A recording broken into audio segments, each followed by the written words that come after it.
Laser news, सच की किरण।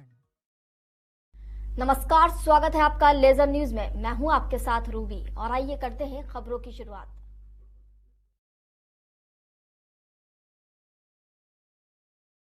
प्रदेश civil सेवा परीक्षा में चयनित अभ्यर्थियों को आज नियुक्ति पत्र वितरण करने के सुअवसर पर आप पधारे हैं। आग्रह करना चाहेंगे माननीय मुख्यमंत्री जी से, सम्मानीय अतिथिगणों से कि आप 3 प्रश्न लिखकर कार्यक्रम का शुभारंभ करें। हम आग्रह करेंगे श्री विनोद कुमार जी, अपर मुख्य सचिव, साथ ही श्री मलय श्रीवास्तव जी, अपर मुख्य सचिव पंचायत एवं ग्रामीण विकास विभाग, श्री SN मिश्रा जी, अपर मुख्य सचिव जनजाति विभाग, श्रीमती रश्मि अरुण शमी जी, प्रमुख सचिव स्कूल शिक्षा विभाग। कृपया आप मंच पर पधारें और इस शुभ अवसर पर 3 प्रज्वलन में सहयोग प्रदान करें।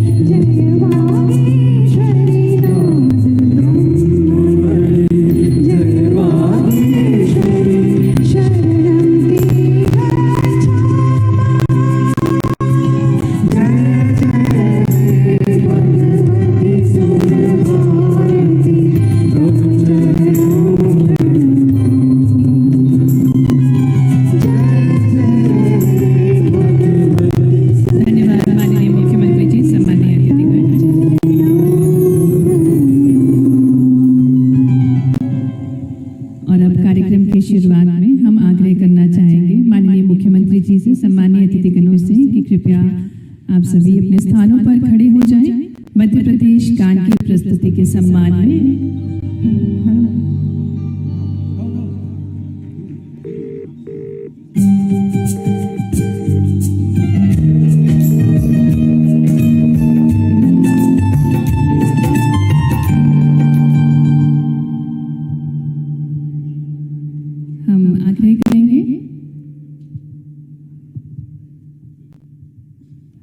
हृदय से स्वागत है, अभिनंदन है माननीय मुख्यमंत्री जी का, साथ ही सम्मानीय अतिथिगणों का। आप सभी कृपया अपने स्थान पर बैठ जाएं और अब मध्य प्रदेश गान की प्रस्तुति होगी।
कला की चित्र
नियुक्ति पत्र एवं उन्मुखीकरण कार्यक्रम आज माननीय मुख्यमंत्री जी के मुख्य आतिथ्य में आयोजित किया जा रहा है। हमारे भारतवर्ष की एक और शाश्वत परंपरा है अतिथि देवो भव, और इसी क्रम में सबसे पहले मैं आग्रह करना चाहूंगी श्री विनोद कुमार जी, अपर मुख्य सचिव सामान्य प्रशासन विभाग से, कि वे हमारे कार्यक्रम के मुख्य अतिथि डॉक्टर मोहन यादव जी हमारे मुख्यमंत्री जी का पुष्पगुच्छ के साथ स्वागत करें। आइए तालियों के साथ हम सभी स्वागत करें माननीय मुख्यमंत्री जी डॉक्टर मोहन यादव जी का।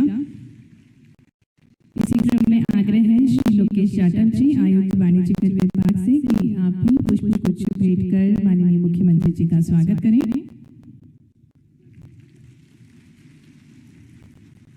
निवेदन करना चाहेंगे श्रीमती रजनी सिंह जी अपर आयुक्त वाणिज्य कर विभाग से कि वे श्री विनोद कुमार जी अपर मुख्य सचिव सामान्य प्रशासन विभाग का पुष्पगुच्छ से स्वागत करें। आग्रह करना चाहेंगे श्रीमती सपना सोलंकी जी अपर आयुक्त वाणिज्य कर विभाग से कि वे श्री SN मिश्रा जी अपर मुख्य सचिव जनजातीय विभाग का पुष्पगुच्छ के साथ स्वागत करें। आग्रह करना चाहेंगे श्रीमती रजनी सिंह जी अपर आयुक्त वाणिज्य कर विभाग से कि वे श्री बाले श्रीवास्तव जी अपर मुख्य सचिव पंचायत एवं ग्रामीण विकास का स्वागत करें। आग्रह करना चाहेंगे श्रीमती सपना सोलंकी जी अपर आयुक्त वाणिज्य कर विभाग से कि वे श्रीमती रश्मि अरुण शमी प्रमुख सचिव स्कूल शिक्षा विभाग का पुष्पगुच्छ के साथ स्वागत करें।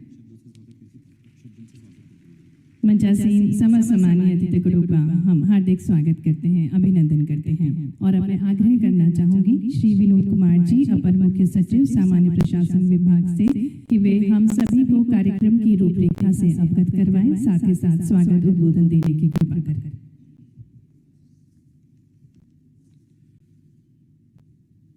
आज के इस गरिमामयी कार्यक्रम के मुख्य अतिथि प्रदेश के यशस्वी एवं ऊर्जावान मुख्यमंत्री आदरणीय डॉक्टर मोहन यादव जी, यहाँ पर प्रदेश के कोने कोने से मध्य प्रदेश लोक सेवा आयोग द्वारा चयनित वर्ष 2019 और 2020 के अभ्यर्थीगण, 9 नियुक्त अभ्यर्थीगण, उनके अभिभावकगण, उपस्थित हमारे अधिकारी बंधु, पत्रकार बंधु और सभी देवियों और सज्जनों, आज मध्य प्रदेश शासन के इतिहास में एक अच्छा स्वर्णिम दिन है, जबकि हमारे पास माननीय मुख्यमंत्री जी के निर्देशन पर 9 नियुक्त अभ्यर्थीगणों का एक प्रबोधन कार्यक्रम रखा गया है, जिसमें उनको नियुक्ति पत्र वितरित किए जाएंगे। साथ ही साथ शासकीय सेवा में आने पर आपकी एक जिम्मेदारी बढ़ जाती है। अभी तक आप एक स्टूडेंट के रूप में कार्य कर रहे थे, अब आपके ऊपर बहुत बड़ी जिम्मेदारी आने वाली है, जिसमें कि आप अब प्रशासन की तरफ से, मध्य प्रदेश शासन की तरफ से आम जनता को जो समस्याएं हैं उनको, उनके उत्थान के लिए मध्य प्रदेश शासन के द्वारा जो विभिन्न योजनाएं चलाई जा रही हैं, उनके कार्यान्वयन, उनका ठीक ढंग से इम्प्लीमेंटेशन हो सके, जरूरतमंदों को उनका सही ढंग से लाभ मिल सके, इसके लिए अब आप कार्य करेंगे। अभी तक आप दूसरी तरफ थे, जहां पर आप शासन किस प्रकार से काम करता है उसको देखते थे, अब आप शासन प्रशासन के भाग बन गए हैं और उसके बाद आप इस तरफ से आप कैसे कार्य करते हैं वो अब जनता आपको देखेगी और आपका वैल्यूएशन करेगी।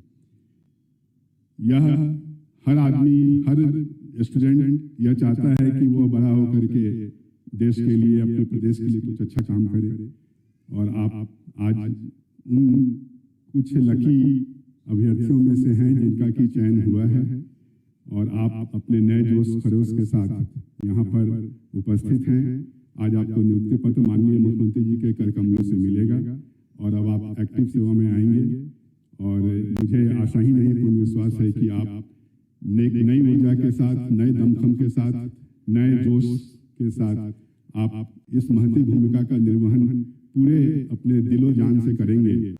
साथ ही साथ कुछ चीज़ें हैं जो कि आपको आगे और भी माननीय मुख्यमंत्री जी अपने संबोधन में बताएंगे, और हम लोगों ने आपके लिए भी एक कैप्सूल भी रखा है जिसमें कि आपको शासन प्रशासन की बारीकियों से आपको अवगत कराया जाएगा, आपको किस प्रकार से कार्य करना है, जनता के प्रति किस प्रकार से व्यवहार करना है, उसके प्रति रहेंगे। यह आपकी एक भूमिका भी रहती है कि आप हमेशा दूसरों के साथ बराबर संवेदनशीलता के साथ, संवेदना के साथ आप उनसे आप चर्चा करें, उनकी समस्याओं को जाने समझें और उनको आप दूर करें, और जहां भी जरूरत हो आपको अपने दूसरे कलीग से, आपके अधीनस्थ जो आपके कर्मचारी हैं उनसे, आपके जो सुपीरियर कर्मचारी हैं उनसे ही मार्गदर्शन प्राप्त करें और आगे बढ़ें। यह आप जैसा जानते हैं कि यह एक अभी अमृतकाल का समय चल रहा है। इस अमृतकाल में भी आप लोग का चयन हुआ है, और आपने तो अभी तक जो भी महसूस किया होगा, जहां भी आपको लगती होगी कि शासन प्रशासन की कुछ कमियां हैं, क्योंकि आप दूसरी तरफ सभी तक देखते रहे हैं, उन कमियों को भी किस प्रकार से दूर किया जाएगा इसके बारे में भी आप सोच सकते हैं, और आप कुछ योजनाएं बना करके आप अपने वरिष्ठ अधिकारियों के माध्यम से शासन के समक्ष प्रस्तुत कर सकते हैं, ताकि उनको लागू करके हम उन समस्याओं को जो कि जनता बराबर जूझती रहती है उसको भी हम लोग दूर कर सकेंगे। मैं आप लोगों का ज़्यादा समय नहीं लूँगा। यहाँ पर उपस्थित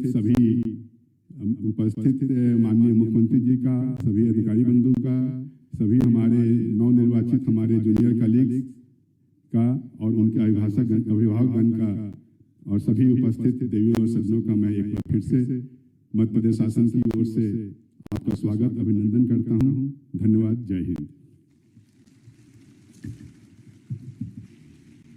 बहुत बहुत धन्यवाद श्री विनोद कुमार जी, अपर मुख्य सचिव सामान्य प्रशासन विभाग, आपके स्वागत उद्बोधन के लिए। और आइए अब एक पीपीटी के माध्यम से अभ्यर्थियों के बैच की प्रोफाइल को देखेंगे। आप सभी को बता दें, राज्य सेवा परीक्षा 2019 में कुल 472 अभ्यर्थी सफलतापूर्वक इन्होंने परीक्षा उत्तीर्ण करी, जिनमें से 198 महिला थी, 274 पुरुष थे, और जिनमें से अनुसूचित जाति में 32 महिलाएं थी, 41 महिलाएं थी, 58 पुरुष थे। वहीं अन्य पिछड़ा वर्ग में 43 महिलाएं थी और 66 पुरुष थे। ईडब्ल्यूएस में 20 महिलाएं थी और 36 पुरुष थे। इसी प्रकार से राज्य सेवा परीक्षा 2020 में कुल 214 अभ्यर्थियों ने परीक्षा उत्तीर्ण करी, जिनमें से 88 महिलाएं थी और 126 पुरुष थे, और इसमें भी अनुसूचित जाति में 14 महिलाएं थी, 18 पुरुष थे। अनुसूचित जनजाति में 22 महिलाएं थी और 29 पुरुष थे। अन्य पिछड़ा वर्ग में 18 महिलाएं और 30 पुरुष, और ईडब्ल्यूएस में 9 महिलाएं और 17 पुरुष थे। और ये हमारे लिए गर्व की बात है कि इतनी बड़ी संख्या में अभ्यर्थियों ने परीक्षा उत्तीर्ण करी है। पूरे मध्य प्रदेश वासियों के लिए गर्व की बात है। और अब आपके समक्ष सफलता की कहानियां प्रस्तुत की जाएंगी, और पहली सफलता की कहानी जो प्रस्तुत होने जा रही है उनको मैं मंच पर बुलाना चाहूंगी। श्री राहुल विश्वकर्मा जी, जो कि वाणिज्य कर निरीक्षक 2019 बैच के हैं। आइए तालियों के साथ हम उनका स्वागत करें। आप गुराड़िया देवास से हैं और एक फिल्म के माध्यम से आपकी सफलता की कहानी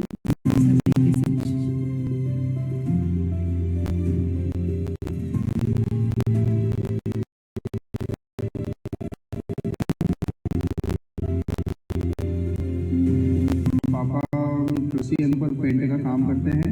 मम्मी हाउस वाइफ है और छोटा भाई गांव में किराने की दुकान है जो चलाता है। हमारे परिवार से पहले ऐसे कोई बैकग्राउंड से रहे नहीं है, पढ़ाई का भी कोई गाइडेंस नहीं था।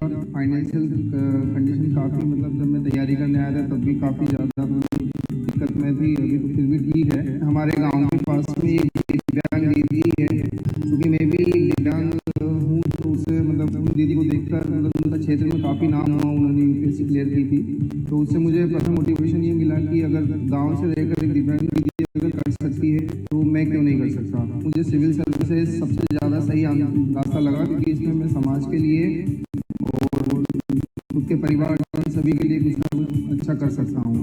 सुबह 7 बजे से कोचिंग रहती थी 2 बजे तक, उसके बाद में फिर लाइब्रेरी ज्वाइन करती थी, तो लाइब्रेरी जाता हूँ। दिव्यांगों के प्रति सरकार काफ़ी संवेदनशील है। केंद्र सरकार द्वारा 3% से लेकर 4% तक रिजर्वेशन दिव्यांगजनों को दिया जा रहा है। जब प्री क्वालिफाई हुआ था तब सरकार तरफ से 15,000 रुपये की राहत राशि दी गई थी, जिसमें मैं आगे अपनी पढ़ाई के लिए कर सका। उसके बाद में मेंस क्वालिफाइंग होने के बाद में भी जो सहायता राशि मिलती है तो सरकार द्वारा मुझे नियमित मिली है। ये एक ही लक्ष्य था कि मुझे ये चीज़ करना है, तो काफ़ी ज़्यादा दिक्कतें आई, लेकिन एक समय के बाद में एक टाइम सही आता ही है। तो इसलिए अगर सही डायरेक्शन में और पूरे डेडिकेशन के साथ अगर मेहनत करते हैं तो ये लक्ष्य हासिल हो सकता है। मैं देश सेवा के लिए मेरा जितना सामर्थ्य होगा मैं वो करूँगा। बिल्कुल, मेहनत करने वालों की कभी हार नहीं होती। राहुल विश्वकर्मा जी की कहानी थी। और दूसरी हम सफलता की कहानी देखेंगे सुश्री प्रियंका भलावी जी, जो कि डिप्टी कलेक्टर 2020 बैच की हमारे साथ मंच पर है। और मैं मध्य प्रदेश के एक आदिवासी बाहुल्य जिले बैतूल में जन्मी और पली बड़ी हूँ। मेरे पिताजी प्राइमरी स्कूल में शिक्षक हैं और मेरी मदर हाउसवाइफ है। बैतूल से ही मैंने अपनी स्कूलिंग और कॉलेज की पढ़ाई सरकारी स्कूल और कॉलेज से कंप्लीट करी। कॉलेज की पढ़ाई पूरी होने के बाद मेरे अंदर एक डिलेमा था कि मुझे करियर ऑप्शन क्या चूज़ करना चाहिए। मैं बहुत कंफ्यूज थी। उस समय में मेरी फैमिली में मेरी बुआ के बच्चे सिविल सर्विसेज की तैयारी कर रहे थे, तो मेरा रुझान भी उस ओर बढ़ा। इसके लिए मेरी मम्मी ने मुझे बहुत ज़्यादा प्रेरित किया। वे हमेशा से ही चाहती थी कि मैं एक बड़ी अधिकारी बनूं, तो उनका सपोर्ट रहा और उनकी प्रेरणा भी रही। तो उनके सपने को मैंने अपना सपना बना लिया। कॉलेज की पढ़ाई के बाद बैतूल में रहकर मैंने अपने सिविल सर्विस की तैयारी शुरू की। 2018 में मध्य प्रदेश गवर्नमेंट की एक स्कीम के बारे में मुझे पता चला। निजी संस्थानों में सिविल सर्विस की तैयारी इसके द्वारा दी जाती है। मैंने इस योजना के लिए अप्लाई किया और मेरा चयन हुआ।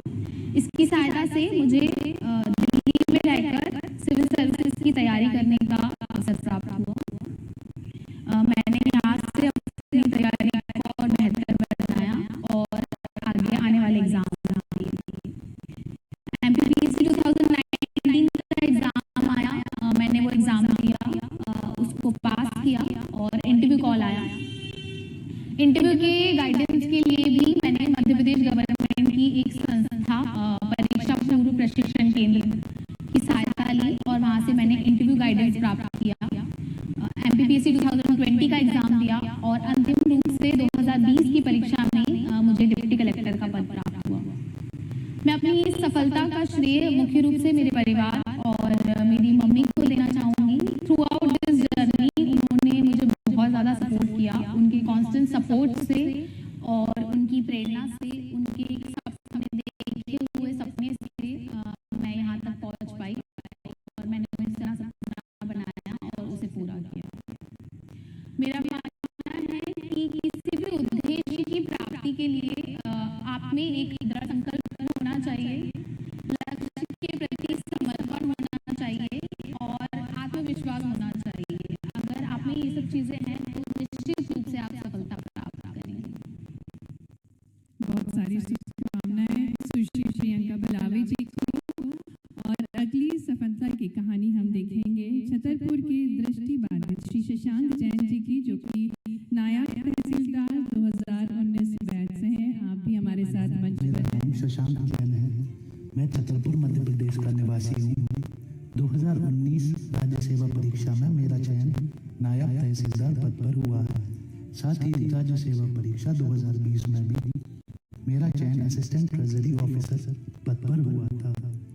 तैयारी के दौरान मुझे कई चुनौतियों का सामना करना पड़ा तथा कोरोना के दौर में पेपर देना मेरे लिए चुनौतीपूर्ण रहा। भाई बहनों के प्यार, बड़ों का साथ एवं आशीर्वाद, दोस्तों के सहयोग के कारण ही इतना कठिन लक्ष्य भी आसान हो गया तथा अपनी पूरी क्षमता के साथ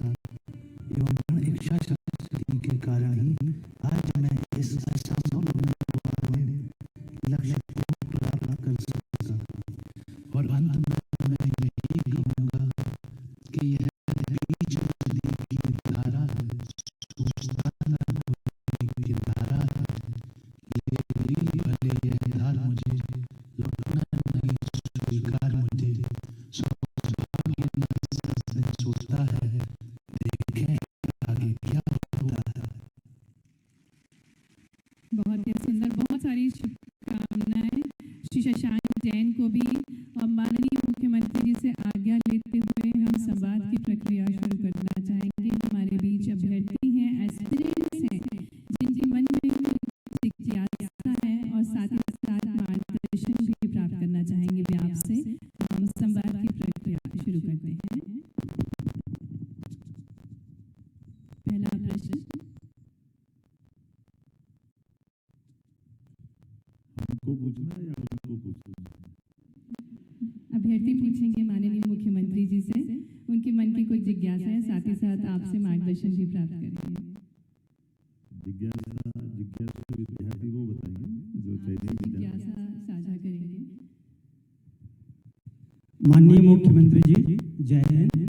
मेरा नाम प्रकाश कुमार उपाध्याय है। मैं राज्य सेवा परीक्षा 2019 में एक काम करें, इन पे फोकस कराओ कैमरा, इनका देखना चाहिए ना, बाकी को भी ये काम। आप अपना नाम बताते हुए अपना प्रश्न पूछिए।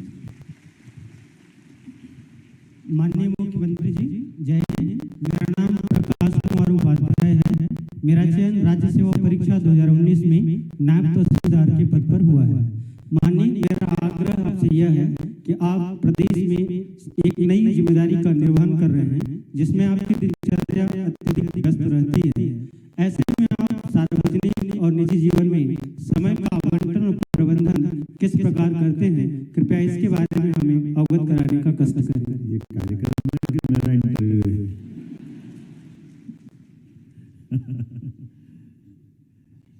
देखो, ये अब मैं वैसे पब्लिकली कैसे बोलना चाहिए मेरे को मालूम नहीं है, लेकिन ये बात सही है कि मैं मेरी बता सकता हूँ कि मैं कैसे कर रहा हूँ। मैं जिस दिन पूरा दिन गुजारता हूँ, रात में बैठ करके डायरी मेंटेन करता हूँ कि मेरा आज का दिन कहाँ कहाँ कैसे कैसे बीता, क्या क्या हुआ, और किसी से व्यक्तिगत रूप से मिल के आता हूँ। किसी से कोई वरिष्ठ है जिससे मार्गदर्शन लेना चाहिए, विचार विमर्श करना चाहिए, तो इम्पोर्टेंट पॉइंट उसमें नोट करता हूँ, वो मेरी अपनी डायरी में नोट करके रख लेता हूँ।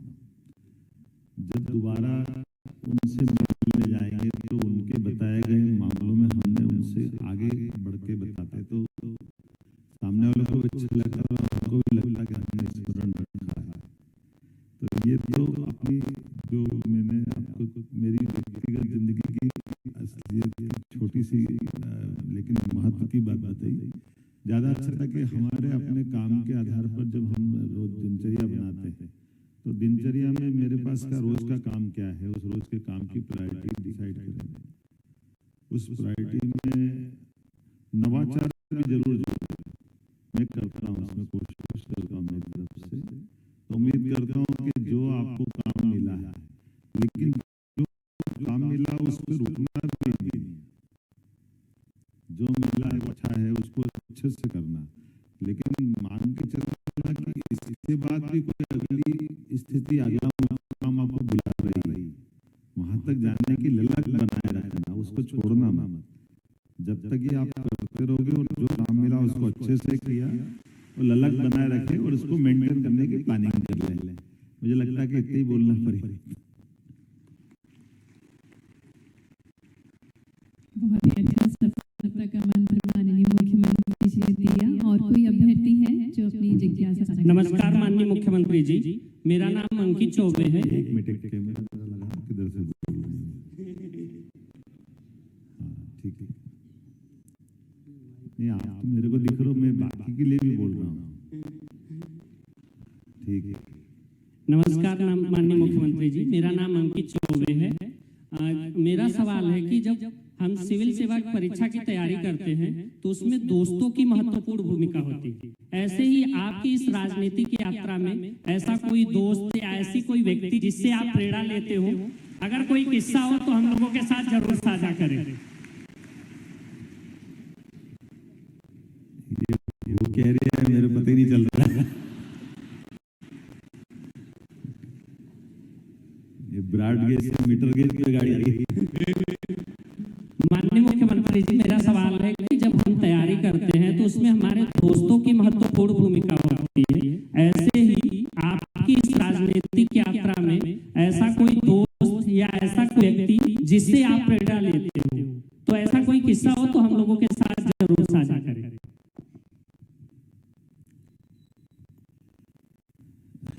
मेरे से पूछ लो तो मैं मेरी कठिनाई बता सकता हूँ। ये बात सही है कि हम अपने अपने जीवन में जब भी हम कोई काम करने जाते हैं तो हमारे काम करने के तरीके में हमारी सहायता करने वाले लोग भी होना चाहिए, जो जिनके कारण से हम अपने उद्देश्य की प्राप्ति कर लें। मैं अपने जीवन की थोड़ी सी जानकारी देना चाहता हूँ कि कॉलेज लाइफ से मैं अपना काम अपनी छोटी होटल से चालू किया। तो होटल में स्वाभाविक रूप से मैं स्टूडेंट लीडरशिप में आया कॉलेज चुनाव लड़ने के लिए। तो ये आप होटल चलाओ के पढ़ लो या आप अपनी जो आगे की डिग्री उसको जारी कर लो या जीत लो चुनाव। मैं फर्स्ट ईयर में जॉइंट सेक्रेटरी बना चुनाव लड़ते लड़ते और होटल चलाते चलाते। तो आप भी जानते हो कि होटल चलाते हैं, रेस्टोरेंट चलाते हो, तो फिर उसको चलाएगा कौन? या तो आप उधर कॉलेज में घूमो या इधर कोई घूमो। तो अपने अच्छे मित्र ढूंढो जो आपकी मदद कर दे। तो मेरे मित्रों से मैंने मदद करते करते शुरुआत से जिनसे मित्रता की, परमात्मा की दया से आज तक वही मित्र है जो मेरे को हर जगह मदद करते हैं। लेकिन ये भी बात सही है कि जो मैंने आपसे प्रारंभ में कहा था कि हम कॉलेज में पढ़ें, नौकरी करें, कोई भी काम करें ईमानदारी से और अपनी शुचिता का ध्यान रखें, तो उसका लाभ भी मिलेगा आपको। और आदमी आप 100 बार सोचो, 2 बार रखो।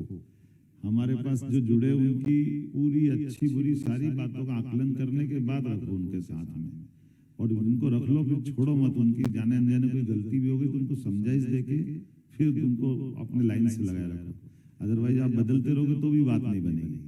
अपने मित्रता का मतलब ही है कि वैसे तो ये बड़ा लंबा विषय है, लेकिन इसका अर्थ कभी कभी गलत निकाल लेते हैं। ये हमारे लिए जो हम अपनी व्यवस्थाओं का आधार पर चलते हैं, तो हमारे लिए जरूरी नहीं कि हमारे ब्लड रिलेशन जिनसे हो वही हमारे गार्जियन हो या हमारे सहयोगी हो, या सच्चे अर्थों में तो जीवन में जो आपसे नजदीक आ रहा है और नजदीक आते आते वो आप और वो एक तरह से बहुत बड़ा आर्बिट मत बनाओ, लेकिन जितना बने उसको निभाने की ताकत रखोगे तो आपको सफलता मिलती जाएगी। इसमें कोई शंका नहीं।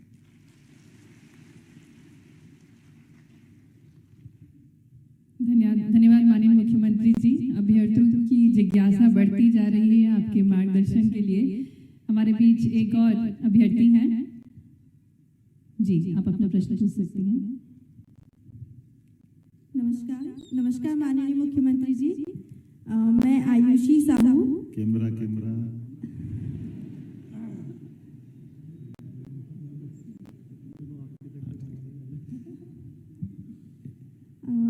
मुख्यमंत्री जी, मेरा आपसे सवाल ये है, आप लोक सेवा के क्षेत्र में लंबे समय से कार्य कर रहे हैं, एक लंबा अनुभव है आपको, तो आपके अनुसार ऐसी कोई 3 बातें आप हम सभी अभ्यर्थियों को बताएं कि हम जब जन समस्याओं से डील करें तो हम उन बातों को ध्यान रखें।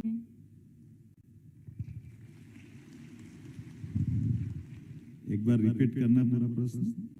जी माननीय मुख्यमंत्री जी, हम सभी की ओर से ये सवाल है कि आपका एक लंबा अनुभव है लोक सेवा के क्षेत्र में कार्य करने का, तो आपके अनुसार हम ऐसी कौन सी 3 बातों का ध्यान रखें कि जब हम जन समस्याओं से डील करें तो हम इन बातों का ध्यान रखें उनसे डील करते वक्त?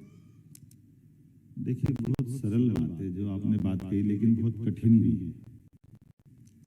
एक तो हम इन बातों को लेके चलेंगे, उस बातों को खास करके उसका इफेक्ट किस पे आ रहा है, क्या आ रहा है, उसकी गंभीरता का एहसास हमको होना चाहिए। हमारे द्वारा किए गए काम के आधार पर हमारी वो गरिमा बढ़ाने वाला काम होना चाहिए। जाने अनजाने भी हमसे उसमें गलती न हो, ये प्रयास रहना चाहिए। परमात्मा तो नहीं है, हम तो इंसान है, हो सकता गलती भी हुई, लेकिन हमारा इंटेंशन गलत नहीं होना चाहिए। हमारा इंटेंशन हमेशा सही दिशा में होना चाहिए कि भाई हम इसको कितना अच्छा और कैसे बेहतर कर सकते। दूसरा, मैंने मेरा प्रयास किए थे कि कोई भी विभाग में बैठे अगर, तो उस विभाग के दायरे से बाहर आकर के भी उस विभाग को गौराने वाले मौके जरूर ढूंढते रहो। कभी कभी हमको विभाग का अहंकार भी हो जाता है कि बस मैं ये कर रहा हूँ तो मेरे इस विभाग के लिए, मेरे उस बात के लिए, मेरे काम के लिए बस यही सब कुछ। तो वो भी विभाग भी सही है, लेकिन उसके अलावा भी बाकी परिस्थितियां दूसरे विभाग तालमेल की दृष्टि से भी होना चाहिए। और तीसरी महत्व की बात है कि हमारे जीवन से जहां से हम आए वो जड़ों को नहीं काट रहे। हम अहंकार पालने अधिकारी बन गए, बड़े आदमी बन गए, हमारे जीवन में हमने बहुत हासिल कर लिया, ये सब मैं अब इसको क्या बोल सकता हूँ। जैसे मैं आज का ही उदाहरण देता हूँ। मैंने अभी एक थोड़ा सा एक कठोर निर्णय लेके आया। हमने कल चित्र देखा कि एक डिप्टी कलेक्टर साहब, एसडीएम साहब अपने जूते के मोजे लेस बनवा रहे हैं, अपने बंद बनवा रहे हैं, लेकिन वो बहन बांध रही, कोई महिला बांध रही है। ये मुझे मालूम है कि वो उस महिला के बांधने का भाव अपने साथ के प्रति कोई खराब नहीं हो सकता। और ये भी मालूम पड़ा कि वो एसडीएम साहब के थोड़े पैर में चोट पड़े, लेकिन ये अब उनकी व्यक्तिगत बात हो सकती है। अब पब्लिकली इसका स्टेटमेंट क्या बनेगा, ये उनसे कौन पूछने जाएगा कि वो बीमार है, नहीं है, क्या है, कैसे है। हमारा तो इम्पैक्ट एकदम से सब पे आएगा ना, पूरे समाज पे। हमने कहा भले बीमार है तो आप या तो छुट्टी पे चले जाते हैं, कौन ने रोका। लेकिन अगर आपने पब्लिकली अपने लेस बंधवाए तो हम तो अपने कार्यक्रम की शुरुआत बहनों की पूजा से करते हैं। माता बहनों की इज्जत करना हमारा काम है। हम कैसे बर्दाश्त कर सकते कि भाई आप जस्टिफाई नहीं हो सकते, आप न्याय संगत नहीं हो। हमने कहा हम आपको सस्पेंड नहीं कर रहे, लेकिन वहां से तो हटा ही देंगे जहां आप बैठे हो। अगली बार आपको ध्यान में आ जाएगा क्या करना है। तो ये ऐसे कई सारे छोटे छोटे ऐसे, लेकिन ये परमात्मा की कृपा है। आप अपने जीवन में, ये तो मेरे को लगता तो मैंने कर दिया। जैसे अभी आपने यहाँ कहा कि हमको राष्ट्रगान या जो वंदे मातरम, एक तरह से वो राष्ट्रगान और राष्ट्रगीत के समय ही खड़े रहना चाहिए, वो हमारे सबके लिए आदर है। लेकिन एक परंपरा बन गई अब, जैसे हमारा गान बना अच्छी बात है, कोई विश्वविद्यालय गान बनाता, कोई कॉलेज का गान बनाता, कोई अलग से कोई संस्था अपना गान बनाएगा, और वो अपने नियम बनाने लगे कि हम भी राष्ट्रगान की तरह खड़े हो। ये क्या बात हो गई। फिर राष्ट्रगान राष्ट्रगीत की व्यवस्था के आधार पर बाकी को तो बराबर नहीं कर सकते ना। तो ये आपको अपनी व्यवस्थाओं के आधार पर विचारवान बने रहना चाहिए। हो सकता है वो आपको थोड़ी अटपटी लगेगी कि ये पुरानी परंपरा को तोड़ के क्यों है फलाना ठिकाना, ये ठीक है, चलता रहता है। क्योंकि हमारे यहाँ परमात्मा, ये एक ऐसे विषय तो दर्शन का विषय है। सत्य क्या है, सत्य काल बाह्य नहीं है। सत्य का मतलब आज जो सत्य दिख रहा, हो सकता कल के बाद उसमें भी कुछ और नई चीज निकल जाएगी, तो वो मानना पड़ेगा। हमारा समाज, हमारी संस्कृति निरंतर ये इस तरह की व्यवस्था में प्रभावमान रहती है, और उसमें से जो समयाचीन होता है, आज के लिए जो ज्यादा जरूरी है, उसको लागू करते हैं। पुराने में हो सकता कुछ अच्छा ही होगी, लेकिन आज उसमें कुछ बदलाव की जरूरत है तो बदलाव नहीं करते। इसीलिए इकबाल ने कहा कि कुछ बात है कि हस्ती मिटती नहीं हमारी। वो जो कुछ बात है वो लचीलापन हमारा है, ये समय के साथ हमको सदैव अच्छे से और अच्छे की तरफ ले जाता है। मुझे लगता है कि मेरी बात पूरी हो गई, मेरा भाषण भी करा लिया आप लोगों ने। धन्यवाद मुख्यमंत्री जी। हमारे बीच